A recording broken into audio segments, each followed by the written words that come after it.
Ciao ragazzi, bienvenue à Buonasera Calcio, l'émission qui donne son avis sur l'actualité du football européen 2 fois par semaine.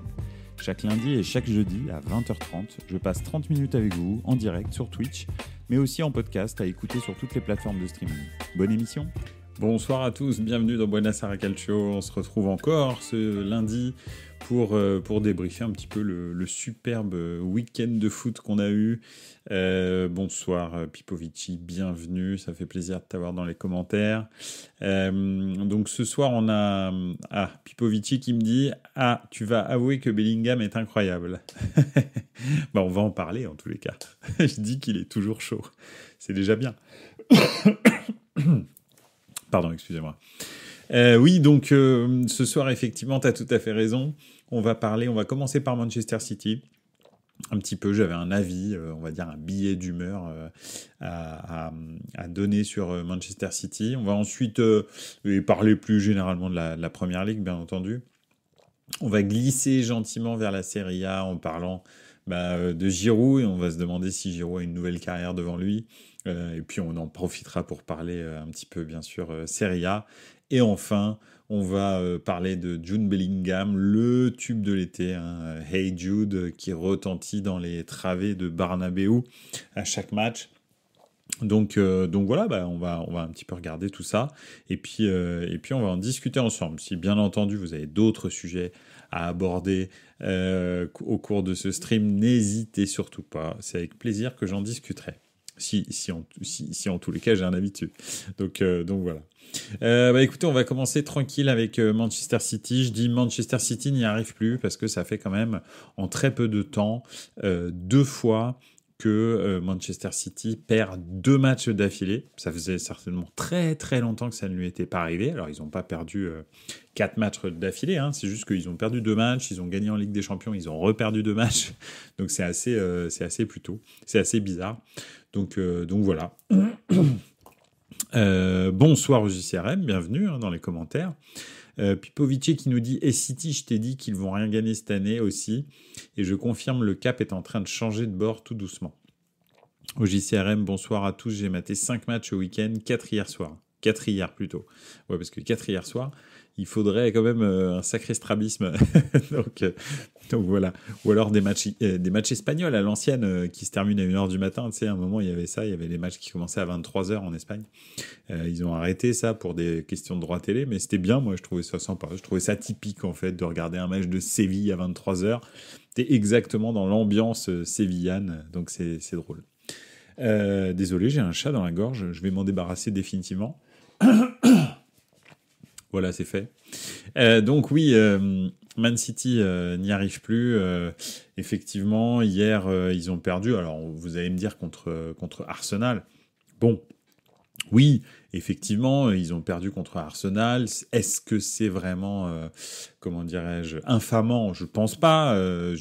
Bon, après, moi, très honnêtement, hein, depuis le début de saison, je trouve qu'Arsenal et Man City sont très très en deçà du niveau qu'ils avaient la saison dernière, surtout Manchester City, bien sûr, parce que Manchester City a régné quasi toute la saison, hein, même si Arsenal a été en surchauffe toute la première partie de saison.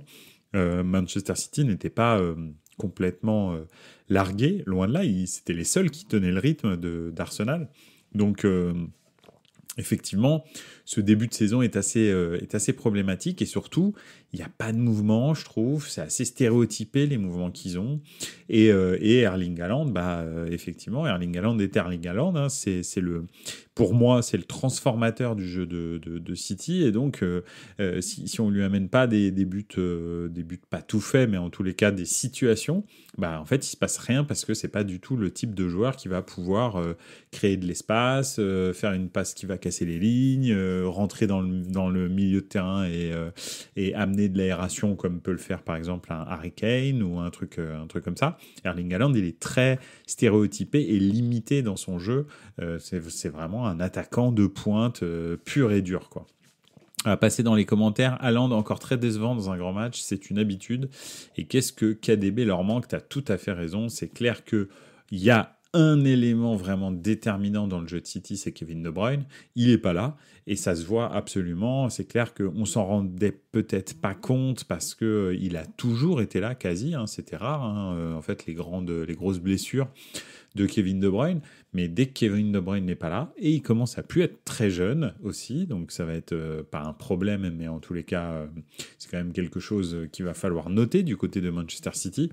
C'est clair que l'animation du jeu est vraiment beaucoup, très très compliquée. Donc voilà. C'était plus une partie d'échecs, tu as tout à fait raison, et Ribéry dirait c'est comme les échecs, mais sans les dés. Donc voilà, c'était une citation officielle, je crois. Il me semble que Ribéry un jour a dit c'est que c'était une partie d'échecs, mais sans les dés. Donc voilà, c'est un grand philosophe parmi les plus grands, en tous les cas. Donc oui, effectivement, OJCRM qui dit « J'ai beaucoup plus aimé le Brighton-Liverpool que ce City-Arsenal qui m'a beaucoup déçu. Les deux équipes se craignaient trop. » Oui, ça c'est vrai. Et Liverpool-Brighton, c'est vrai que c'était un petit peu débridé. Et Liverpool s'est fait reprendre au score 2 fois d'ailleurs dans ce match-là. Brighton qui revient un petit peu après... alors bon, ils sont abonnés au 2-2 en ce moment. Bon, c'est mieux que les 6-1 finalement. Mais qui remet un petit peu, pas l'église au milieu du village, mais on va dire qu'ils reprennent un petit peu des couleurs parce qu'ils ont eu quand même un sacré trou là. Donc voilà, faire 2-2 contre Liverpool, je pense que c'est plutôt un bon résultat pour Brighton. En tous les cas, je pense que effectivement Manchester City a un vrai trou de motivation. Avoir atteint tous les objectifs d'un coup, je pense que ça a démotivé beaucoup de gens. Ils ont beaucoup de mal à se remotiver. Et peut-être même Pep Guardiola qui a l'air, lui... pareil, assez... Enfin, moi, je le vois, là, des fois, il part... Alors, je sais pas comment c'est dans les vestiaires, mais je le sens pas survolté sur son banc. Il est pas complètement électrisé comme il pouvait l'être par le passé. Quand il y a une défaite, bon, il passe à autre chose. T'as l'impression que ça glisse sur lui. Alors, peut-être qu'il a un plan. Peut-être qu'il se dit, bon, mon équipe n'est pas du tout là pour l'instant. J'ai encore beaucoup de travail à faire. Ou peut-être que lui aussi commence à être un petit peu érodé par les années de compétition et puis aussi le fait d'avoir atteint ses objectifs. Donc voilà, donc c'est assez compliqué, je pense, pour Manchester City de reprendre du poil de la bête, même s'ils ont fait une super prestation contre Leipzig, parce qu'on dirait qu'en Ligue des Champions, ils ont encore cette espèce de fluide, on va dire. En Première Ligue, ils ont beaucoup de mal à se remotiver après avoir gagné, c'est combien ? C'est 4 Premières Ligues en 5 ans, je crois. C'est aussi ça, et c'est normal d'avoir ce genre de trou. Les autres sont affamés, donc on verra bien. Mais les autres, je trouve aussi que ils ont beaucoup de trous. Alors Arsenal est là, mais bon, ils ont quelques points quand même. Enfin, ils ont pas pris tout ce qu'ils devaient prendre. Liverpool est là, et puis tous les autres sont aux abonnés absents pour l'instant, plus ou moins, quoi. Donc c'est vrai que, excepté Tottenham, qui eux continuent leur petit bonhomme de chemin, ils gagnent encore hier à Luton, dans ce stade très typique, alors hier ou samedi, je sais plus, mais ils gagnent donc dans ce stade très typique. C'est vrai qu'eux, ils sont invaincus pour l'instant en Première Ligue, avec 6 victoires et 2 matchs nuls. Donc peut-être que est-ce l'année de Tottenham, l'année où Harry Kane s'en va ? Ça, on peut pas dire que c'est impossible. Et s'ils gagnent la Première Ligue l'année où Harry Kane s'en va, c'est, je pense, le plus cruel des titres pour un joueur comme Harry Kane. Franchement, ce serait très marrant, moi ça m'amuserait, mais le football serait très cruel quand même, franchement. Après qu'il ait passé, je sais plus combien, 12 ou 13 ans ou 14 ans à Tottenham sans absolument rien gagner, même pas un lot de tombola, donc franchement, voilà, quoi. Le match Tottenham était le premier du samedi, ça c'est vrai. Moi j'ai vu qu'un résumé, donc je savais pas quand est-ce que ça jouait. Ok, très bien. Écoutez, en tous les cas, voilà, c'était un petit peu mon avis sur la Première Ligue et Manchester City. Manchester City souffre bien sûr de Kevin De Bruyne, souffre de motivation, je pense, Et Tottenham, eux, en revanche, ont plus que faim. Et peut-être que ça va être l'épouvantail de cette année, un petit peu le Arsenal de cette année. Alors, si on se réfère à l'historique de Tottenham, on est tranquille. Hein. Ils vont pas gagner la Première Ligue, c'est pas prévu, c'est pas le genre. Mais Tottenham joue très très bien sous la baguette, encore une fois, d'un Maddison hein, qui fait encore cette passe décisive. Lors de ce match-là. Donc voilà, vraiment un super Tottenham avec un jeu très direct, une équipe très cohérente, pas géniale. Hein. Quand on regarde un match de Tottenham, on se dit pas waouh, c'est trop bien, c'est un football de dingue, c'est électrique comme le football de Klopp, c'est maîtrisé comme le football de Guardiola. Pas du tout. En revanche, c'est pragmatique comme le football d'Ancelotti, oui. Moi, il me fait beaucoup penser Ange, je sais plus comment là, Turcoğlu. Non, mais je rigole, mais c'est pas comme ça qu'il s'appelle, mais Ange. J'arrive jamais à dire son nom, donc c'est pour ça que j'essaye même pas. Il me fait vraiment penser à Ancelotti. Vraiment, c'est quelqu'un qui aime le jeu, mais surtout pragmatique en fait. Et c'est très bien. Il a pris les joueurs qu'il avait à Tottenham, il a rien demandé, il a créé une équipe efficace avec ça. Donc voilà. Peut-être que finalement Tottenham va être la grosse surprise de la saison en Première Ligue. Et je leur souhaite d'ailleurs, parce que c'est un club qui mérite quand même plus que rien du tout dans l'armoire à trophées. Donc voilà. Je sais pas si vous avez d'autres choses à rajouter sur la Première Ligue. Faut pas oublier, faut pas hésiter, pardon. Au JCRM qui nous dit en plus tout le monde s'est loupé ce week-end entre Aston Villa, Newcastle, Liverpool, Brighton. Belle opération pour les Spurs et Arsenal. Ouais, absolument. Ouais. C'est vrai que Newcastle fait un match nul aussi, 2-2. Donc ouais, c'était une belle opération, mais il y a eu des belles opérations si vous regardez dans beaucoup de championnats. Pourquoi ? Parce que les lendemains de matchs de Ligue des Champions, ça pique toujours un peu. Et d'ailleurs, on va passer gentiment à la Serie A avec ce titre, nouvelle carrière pour Giroud. Pipovici qui dit Chelsea revient. Oui, Chelsea revient, mais ils reviennent vers quoi ? Ils reviennent vers la 9e place. donc voilà. Et pour aller sur Giroud, on a vu le nouveau 9 de United, McTominay. Ouais, ça c'était ouf ça. Ça quand j'ai vu, alors j'ai pas vu de résumé, mais quand j'ai vu le résumé du match, parce qu'en fait j'ai regardé un petit peu le match de United, c'était vraiment famélique, catastrophique, vraiment triste. Et j'ai quitté ce match parce que justement c'était pas très intéressant. Je suis passé sur, je me souviens plus ce que je regardais en même temps. Bon bref, je suis passé sur un autre match. Et à la fin du match, je regarde le score et là je vois les buts de McTominay. Je me dis mais qu'est-ce qui s'est passé ? Comment même c'est possible que McTominay marque autant de buts ? Est-ce que dans sa carrière il en a marqué autant que sur ce match ? Je sais même pas. Donc voilà. Bref, c'était marrant quoi. Enfin voilà. Effectivement, c'était une journée de Première Ligue qui était compliquée. C'est pas la première qui le fait sauver United. Oui, c'est vrai. McTominay, ça. En tous les cas, en termes d'état d'esprit, McTominay, même si moi je trouve que techniquement il est très très limité et que il n'a rien à faire dans un club de haut niveau comme ça. Mais le joueur McTominay en termes d'investissement, c'est vraiment un super joueur. Il avait déjà fait le coup cette saison. Ah bah oui, effectivement. Ok, bah écoute. Je regarde pas assez Manchester. En même temps, c'est parce que je veux pas avoir de problème de vision. C'est pour ça, moi, je fais ça juste pour mes yeux. Hein. Moins je regarde Manchester, mieux je me porte. Hein. Il y a des clubs comme ça. Chelsea en fait partie, d'ailleurs. Hein. Je suis vraiment désolé au JCRM, mais Chelsea en fait partie. Ça pique un peu les yeux quand on regarde Chelsea. Pipovici, justement, on va parler de la Serie A. Pipovici, j'ai regardé la Fiorentina en ayant parié sur eux. Et ils ont été vraiment très très forts face à ce Napoli. Ah bah toi, en plus, tu as dû passer une bonne soirée. Hein. Je sais pas combien t'as pris, mais la cote devait être pas mal. Enfin, non, je veux pas savoir combien t'as pris. Mais en tous les cas, la cote devait être pas mal, Pipovici, sur la victoire de la Fiorentina à Naples, au Maradona. Donc voilà. Je regarde la Juve, donc je suis immunisé niveau yeux. Effectivement, c'est clair. Parce que la première mi-temps du derby della Mole, Juve-Torino, c'était pas terrible. Hein. Franchement, c'était pas génial. Belle cote, oui, plus de 4. Ouh, c'est beau ça, mon Pipovici. C'est bien. Bah écoute, j'espère que tu as bien profité après ce match, ou que tu vas profiter le week-end prochain, ou je sais pas quoi, mais profite bien. Qu'est-ce que je voulais dire? Oui, donc, nouvelle carrière pour Giroud, et puis après, on enchaînera un petit peu sur les autres. Donc, justement, en parlant d'équipes qui se sont trouées, l'Inter s'est quand même sacrément bien troué ce week-end. On va commencer par là, c'est plus marrant.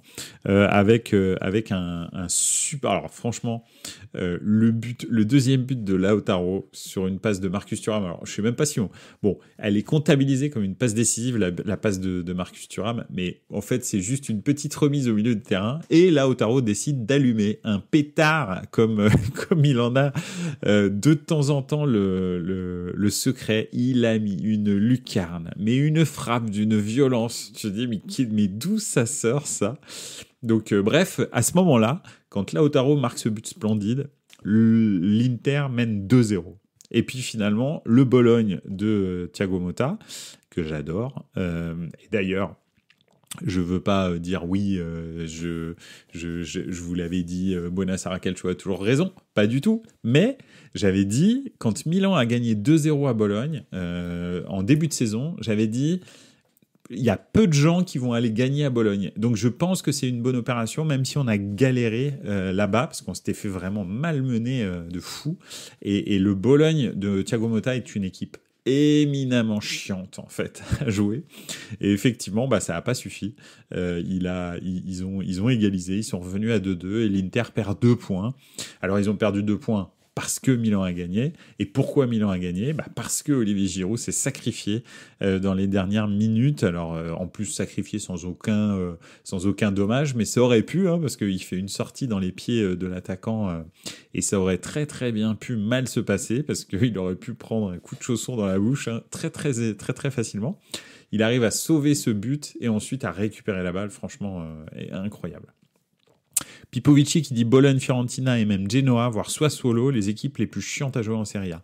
Ouais, mais c'est ça qui est top en fait, c'est que maintenant, non seulement tu as les 7 premiers, on va dire, avec les 2 clubs de Rome, les 2 clubs de Milan, l'Atalanta, le Napoli et la Juve, qui sont vraiment des top clubs et qui amènent une superbe densité en haut du classement. Mais en plus de ça, tu peux rajouter effectivement Bologne, la Fiorentina, le Genoa et Sassuolo, qui sont des équipes mais super chiantes à jouer et qui jouent très très bien au football. Sassuolo, ils font des trucs de dingue. Bologne, c'est génial. Le Genoa contre Milan, là, mais c'était pas du tout... Alors le match était chiant à regarder, très honnêtement. Jusqu'au but de Pulisic, c'était très chiant à regarder. Enfin, très chiant.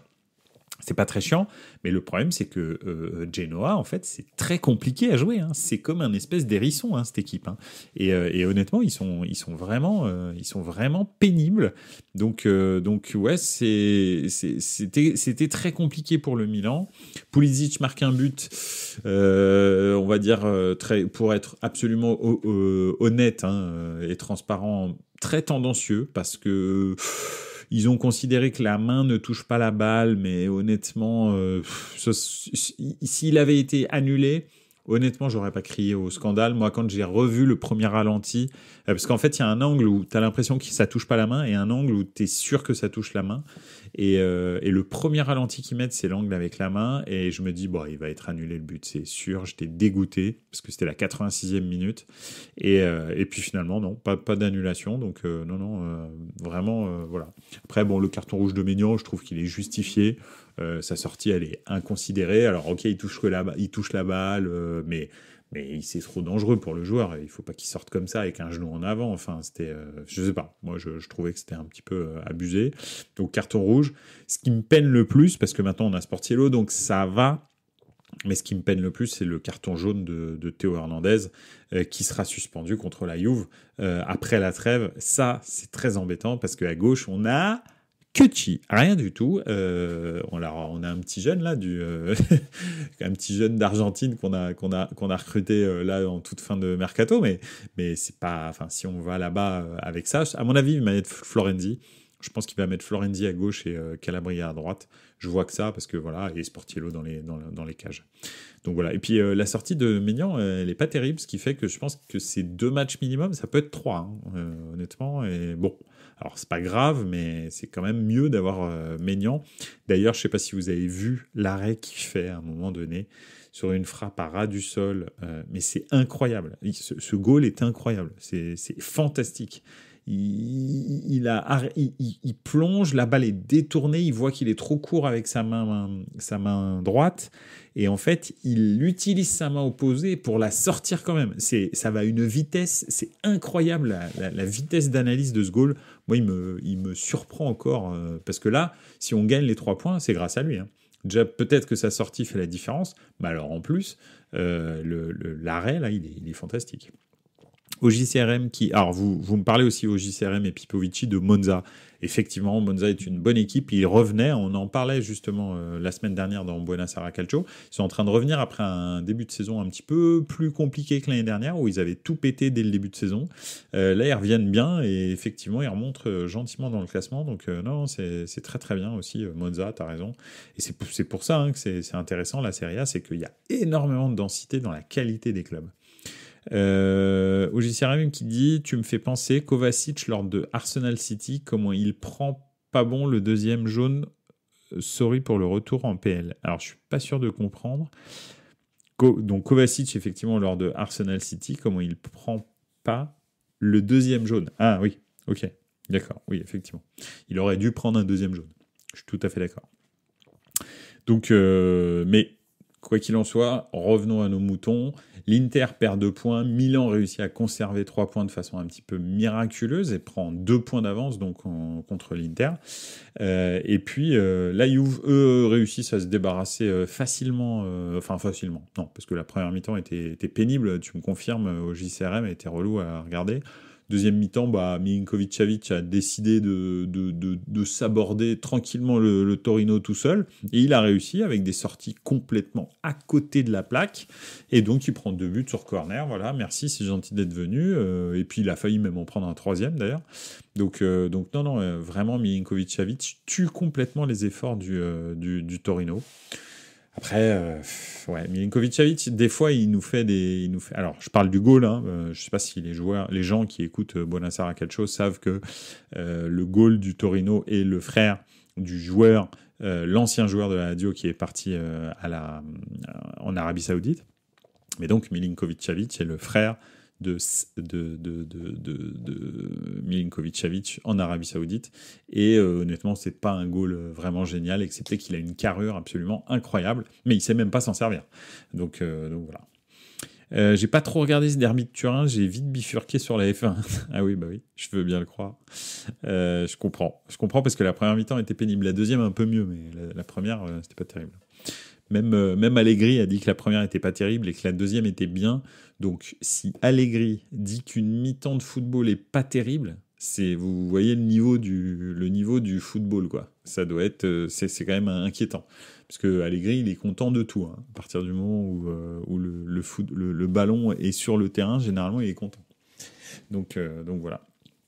Bref, en Italie, ça se resserre. Et puis une superbe prestation de la Fiorentina qui gagne 3-1 à l'extérieur au Maradona. Le Napoli a une très mauvaise semaine quand même. Vraiment, c'est pas génial pour eux ce qui se passe. Donc voilà, donc c'est vrai que ils perdent 3 points et Rudy Garcia juste avant la trêve internationale. C'est pas terrible finalement si on regarde. Il avait 5 matchs, vous savez, pour se sauver avant la trêve internationale. Il a fait 2 victoires en championnat. Il a fait 2 défaites, la Fiorentina et le Real, et il a fait un match nul.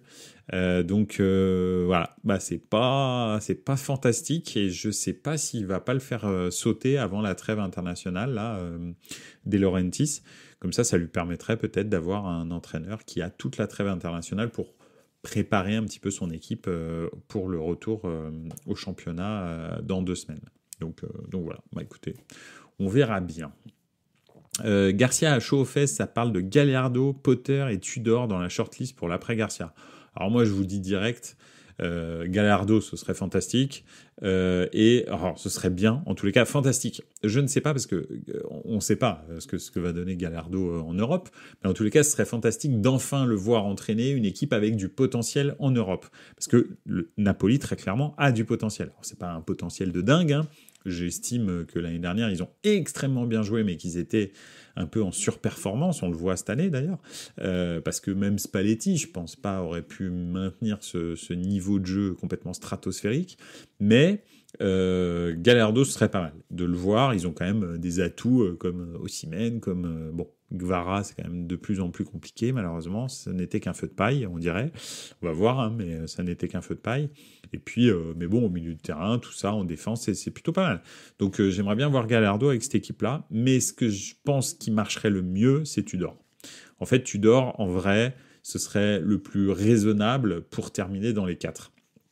Je pense que c'est vraiment important que Naples termine dans les 4 pour maintenir son standing, les revenus bien sûr de la Ligue des Champions, etc. Et je pense que d'ores et déjà, ils peuvent gentiment tirer un trait sur le titre. Je pense que clairement, cette équipe aura du mal à reproduire les performances de l'année dernière, en plus les espèces de psychodrames Osimhen, etc., etc. Voilà, c'est un peu, je pense que c'est un peu mort dans le film déjà pour Naples. Donc un bon Tudor qui termine dans les 4, ça, moi, je pense que ça le fait. Donc voilà. Et puis Tudor, même sur 2-3 saisons, au Napoli, ça peut être pas mal, hein. Il a une bonne philosophie qui correspond bien aux joueurs qu'il a. Donc je pense que ça peut être bien. Voilà. Mais bon, bref. Au JCRM qui nous dit Osimhen, il y a une énorme rumeur d'ailleurs comme quoi Jesus irait à Naples et donc Osimhen à Arsenal pour le mercato hivernal. Bon, ce serait pas mal, hein. Franchement, ce serait et bien pour Naples et bien pour Arsenal. Donc voilà, je pense que Gabriel Jesus ferait un carnage en Serie A. Et Osimhen, je pense, ferait un carnage en Première Ligue avec l'équipe d'Arsenal derrière lui. Et Gabriel Jesus, ouais, parce que c'est pas Jesus, vu que c'est un Brésilien. Mais Gabriel Jesus, c'est un... Ouais, ça ferait vraiment beaucoup de mal en Serie A. C'est un joueur qui est très très bon techniquement, hein, donc un très bon numéro 9. Donc effectivement, je pense que ce serait un deal gagnant-gagnant, parce que là, Osimhen, à Naples... On sent qu'il y a un petit malaise, quoi. On sent que c'est un peu bizarre. Bon, après, ils avaient qu'à pas le traiter de noix de coco aussi. Je sais pas pourquoi. Je sais pas pourquoi ils ont craqué comme ça les CM de Naples. Enfin, bon, bref, c'est ridicule ce qu'ils ont fait.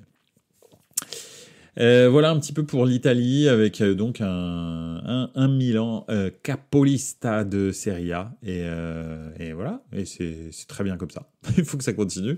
Mais au retour donc de la trêve internationale maudite que nous allons traverser, hein, vous connaissez mon appétence pour le football international, il y aura un superbe Milan Juve. Donc voilà, donc ça va envoyer du bois, feu d'artifice direct dès la reprise du foot. Donc voilà. Bon, on va passer tranquillement à la Liga, hein. Jude toujours chaud, justement encore des équipes qui ont perdu des points, qui ont joué en Ligue des Champions, hein. Donc on a vu, hein, en Angleterre, beaucoup d'équipes ont gentiment perdu des points après la Coupe d'Europe, parce que Liverpool avait joué la Coupe d'Europe, Brighton avait joué la Coupe d'Europe. Donc Manchester City avait joué la Coupe d'Europe, etc., etc. Bon, Arsenal aussi, mais il s'était fait plier, donc il devait se rattraper. Mais voilà, il y a pas mal d'équipes qui perdent des points comme ça, surtout dans le haut du tableau. Et c'est exactement la même chose. Bon, en Italie, on l'a vu, hein, l'Inter, le Napoli, et puis donc Milan et la Juve qui en profitent. Et enfin, en Espagne, c'est la même chose. Mais le Real a assuré, hein, ils ont gagné 4-0 leur match avec un doublé de Jude Bellingham. D'ailleurs, c'est les 2 premiers buts qui sont marqués par Jude. Non, c'est le premier et le 4e, je crois. Bref. Et effectivement, ça chante Hey Jude dans toutes les travées de Bernabeu. Jude Bellingham toujours chaud ou toujours en surchauffe, je ne sais pas. Je sais que en tous les cas, Bellingham pour l'instant fait des miracles et je vous partageais mon avis la semaine dernière. Je pense qu'il est un petit peu plus plus décisif qu'il l'est d'habitude en ce moment. Il y a un moment, ça va bloquer. Est-ce que l'équipe du Real va reprendre les, comment dirais-je, le relais lorsque Bellingham ne marquera plus? Ben, on verra, parce que je vous annonce, je suis pas un devin, j'ai pas une boule de cristal, mais Bellingham va arrêter de marquer dans la saison. C'est sûr et certain, il va avoir un trou, c'est un milieu de terrain. Enfin bon, là, en l'occurrence, il le fait jouer quasi numéro 10, mais c'est un milieu de terrain, il y a un moment donné, il va pas marquer autant de buts que ça. Et c'est à ce moment-là que peut-être le Real va bloquer un petit peu. Le Real qui avait mis Tchouaméni en défense centrale tellement il y avait de suspendus et de blessés en défense centrale au Real. Hein. Donc c'est la fête, hein, parce qu'il y avait Nacho qui avait complètement pété les plombs, qui avait fait un tacle au niveau de la rotule. Militao qui est donc blessé. Il me semble que Rudiger avait pris un jaune qui l'avait suspendu, il me semble, c'est un truc dans le genre. Donc voilà, c'est effectivement il a mis Tchouaméni en défense centrale et ça a très bien marché. Bon, après c'était contre une équipe vraiment modeste, hein. Donc voilà, mais en tous les cas 4-0, voilà, ils ont fait le travail. Et puis bah de l'autre côté, le Real en revanche est mené 2-0 à un moment donné par Grenade, avant de revenir finalement à 2-2 avec un but le premier de Lamine Yamal. Donc voilà, c'est pas mal. En parlant du Real, j'ai vu ce week-end que Luka Jovic était au Milan.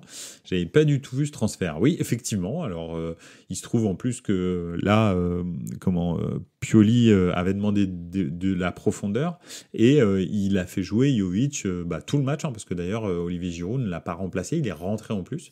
Donc, en même temps, voilà, on devait marquer. Donc c'est oui, effectivement, si je ne m'abuse, hein, il me semble bien que c'est ça qui s'est passé. Donc oui, c'est Jovic. Alors c'est pas fantastique. Bon, quoique là, contre le Genoa, à un moment, il tente une superbe reprise de volée, un petit peu retournée, un ciseau, quoi, on va dire. Et puis c'est contré par le défenseur, mais elle partait très très bien. Et il pèse un peu sur les défenses. Maintenant, franchement, il est vraiment pas décisif. C'est assez compliqué.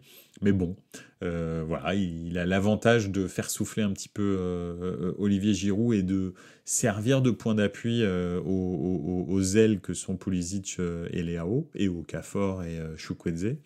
Donc voilà, non, c'est plutôt pas mal. Voilà. Chukwueze, pour l'instant, en revanche, grosse déception, hein. C'est vraiment là, enfin, Chukwueze, c'est rien du tout. Il n'existe pas pour l'instant au Milan. Il tripotouille le ballon, c'est complètement stérile. Même, je sais pas, enfin, bref, non, il y a rien de, voilà. Dembélé, c'est 100 fois mieux que Chukwueze, c'est pour vous dire comment vraiment c'est nul. Donc voilà, ouais, Chukwueze, vraiment raté complet, le transfert pour l'instant. Après, ça fait que 2 mois qu'il est là. Donc voilà, on va voir ce que ça donne. Mais Chukwueze, c'est vraiment la grosse déception pour l'instant des transferts. Luka Jovic c'est pas terrible, mais bon, il essaye de faire un jeu à peu près de numéro 9, quoi. Okafor, c'est moyen, mais bon, il marque quand même des buts, et puis un coup il joue à gauche, un coup il joue dans l'axe, donc c'est plutôt bien parce qu'il arrive à faire souffler aussi Leao. Voilà, donc c'est voilà. Reinders, c'est très très bien. Pulisic, j'en parle pas, c'est vraiment génial. Loftus-Cheek, c'est très dommage qu'il soit blessé. J'espère qu'il va se remettre tranquillement pendant la trêve pour être à fond de 5e contre la Juve, parce que lui c'est extraordinaire aussi. Tomori a retrouvé voilà, bref, donc bref. Je vais m'arrêter sur la revue d'effectifs du Milan, mais les recrues sont plutôt pas mal. Il y a que Chukwueze qui déçoit vraiment beaucoup, je trouve. Donc voilà. D'ailleurs, en Ligue 1, le loupé de Mbappé hier, j'ai bien ri devant ma télé. Ouais. Après, en Italie, on n'a pas parlé de la nouvelle grave blessure de Dybala. Ouais, entorse du genou, et ça a l'air d'être une entorse sérieuse. Bon, après, c'est Dybala, quoi. C'est juste une question de temps. En vrai, Dybala, quand tu commences la saison, c'est pas trop... alors, s'il n'est pas blessé dès le début de saison, parce que c'est arrivé, hein, la Juve, ouais, ça pourrait être les croisés même pour Dybala. De toute façon, quand c'est une entorse, ça veut dire qu'il y a une lésion des ligaments. Et puis, si elle est vraiment très sérieuse, ça veut dire que ça peut être aussi une rupture totale, hein. Donc, si c'est ça, là, salut, on se revoit dans un an. Malheureusement pour Dybala, mais encore une fois, c'est ce que je disais. Dybala, c'est juste une question de temps. Tu peux te poser la question, tu peux te demander quand Dybala est là, quand est-ce qu'il va être blessé? Mais tu sais que ça va arriver. Donc c'est vrai que d'habitude, c'est pas des blessures articulaires, c'est beaucoup plus des blessures musculaires, Dybala. Mais bon, c'est juste une question de temps, malheureusement, avec Dybala. Et c'est pour ça que c'est un joueur qui est à la Roma, en vrai. C'est un joueur extraordinaire quand il est sur le terrain, mais le problème, c'est que tu l'as 30% du temps, quoi. Dybala, en signant à la Roma, il a déjà mis fin à sa carrière. Pour moi, d'ailleurs, Mourinho, bientôt en Arabie, normalement. Ah ouais? Bon, écoute, en tous les cas, hier, ils ont gagné 4-0. C'était pas trop mal, quoi. Ça allait. Ah, voilà, Lukaku commence vraiment à prendre ses marques. C'est pas mal. Après, Lukaku, c'est la même chose, hein. Ça fait longtemps qu'il n'a pas fait une saison où il n'est pas blessé. Donc voilà, d'ailleurs, Mourinho le disait récemment, il disait ces joueurs-là, s'ils sont à la Roma, c'est parce que ils ont des problèmes de blessure, parce que sinon ils seraient pas à la Roma. Donc c'est dur, hein, de dire ça quand tu es l'entraîneur de la Roma, mais il a raison en vrai. Lukaku et Dybala, ils seraient pas à la Roma s'ils n'avaient pas tous ces problèmes de blessure. Ils seraient dans un grand club européen à l'heure actuelle, ce qui n'est pas le cas, quoi. Donc Mourinho en Arabie, on verra, hein, on verra bien, mais ça peut être marrant. Voilà, donc en tous les cas en Espagne, le Real qui prend la tête du championnat, qui a pris 2 points d'avance sur le Barça hier soir. Et puis voilà, quoi. Le 4-1 contre Genoa est mal passé. Ouais, tu m'étonnes, c'est clair, je veux bien le croire. Non, c'est vrai, mais bon, là, ils sont bien repris quand même. Ça fait 2 matchs d'affilée qui jouent bien, et voilà, quoi. Sinon, le pétard lancé sur le gardien du Clermontois, très intelligent, tu gagnes 4-2 et tu fais ça complètement stupide à Montpellier, ouais. A priori, alors là, les dernières nouvelles, c'est que le mec était complètement bourré, hein. D'ailleurs, il est toujours en garde à vue à l'heure actuelle, parce que tellement il est bourré. Il est pas du tout, c'est pas un ultra abonné, c'est un débile juste qui était là par hasard. Et donc, voilà, donc a priori, il va prendre très cher. Après, bon, il faut pas faire ça. Voilà, il faut pas faire ça. J'allais dire quelque chose, mais c'est vrai que quand je vois le pétard qui pète à côté du goal, j'ai pas l'impression quand même que, enfin, on a tous joué dans des cours d'école avec des pétards. J'ai pas l'impression que ça puisse le mettre dans cet état-là, que ça lui fasse un peu mal aux oreilles. Ça, bien sûr, on l'a tous vécu, mais qui s'effondre comme ça, là, je trouve ça un peu bizarre. Maintenant, voilà. Positive intent, on va dire. Voilà. Je comprends. De toute façon, ce pétard n'avait rien à foutre sur une pelouse de Ligue 1. Donc voilà, il a peut-être bien joué le coup ou pas, je ne sais pas le gardien, mais probablement que Montpellier va perdre le match. Et puis va peut-être même être plus sanctionné. C'est clair que quand t'en viens à perdre un match, que tu gagnes 4-2 à 10 contre 11 à cause d'un supporter bourré, là ça commence à devenir ridicule.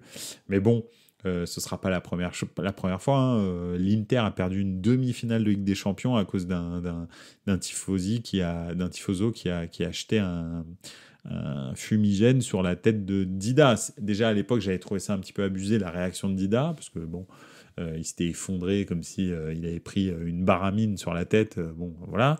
Mais voilà, ils avaient perdu sur tapis vert ce match. Le Milan était passé, avait gagné avec des champions derrière. Donc voilà, bon, ça arrive, mais c'est une très grosse bêtise. L'Inter aurait pu gagner la Ligue des Champions, tout comme le Milan. Je ne sais pas si vous vous rendez compte de l'impact, en fait. Donc voilà. De vrais chochottes, c'est fouteux, pas comme les pilotes de F1 hier qui ont tous fini très mal. Ouais.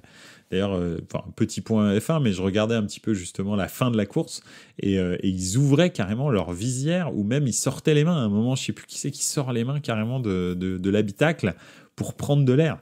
Donc c'est incroyable parce que le mec est à 350 à ce moment-là, hein. Tu lâches pas les mains le volant. Enfin bon, lui en l'occurrence il l'a fait et puis à 350 tes mains elles partent un peu dans tous les sens. Donc voilà, donc c'est chaud quoi. Mais ouais, il paraît que c'était très très dur. Le Français Ocon a fait plus de 40 tours en ayant vomi dans son casque. Après c'est cool parce que bref, si jamais t'as une petite faim pour plus tard, bon c'est là quoi. C'est déjà là. Désolé, c'était un peu bizarre. Bref.